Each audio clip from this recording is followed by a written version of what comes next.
সাতক্ষীরায় অভিনব এক চাপের দোকানের সন্ধান মিলেছে। সন্ধান নামলেই দূর দূরান্ত থেকে এই চাপের দোকানে ভিড় করছেন মানুষ।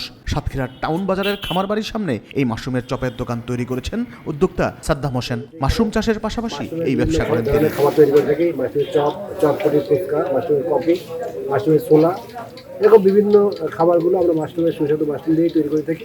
আপনারা যারা মাশরুম প্রেমীরা আছেন তারা চাইলে আমাদের এখান থেকে মাশরুমের খাবারটা ট্রাই করতে পারেন। পুষ্টিকর মাশরুমের দোকানের ভিডিও ফেসবুকে দেখে খেতে আসছেন মাশরুম প্রেমীরা। মূলত সাদ্দামের হাতের তৈরি মাশরুমের চাপের আলাদা টেস্ট ক্রেতাদের আগ্রহ বাড়াচ্ছে। ক্রেতারা বলছেন এই দোকানের মাশরুমের চাপ দারুণ সুস্বাদু ও ভালো মানের, যা ইতিমধ্যেই বিপুল জনপ্রিয়তা অর্জন করেছে। দামে সস্তা ও মানে ভালো এই মাশরুমের চপ পাওয়া যাচ্ছে মাত্র 10 টাকায়। এইখানে আমরা প্রতিনিয়ত খাই। আপনাদের সবাইকে বিশেষভাবে আমন্ত্রণ জানাবো, একটিবারের জন্য হলেও এই মাশরুম চপ খেয়ে উপভোগ করব। প্রতিদিন প্রায় 4 থেকে 5 কেজি মাশরুমের চপ বিক্রি হচ্ছে সাদ্দামের এই চাপের দোকানে।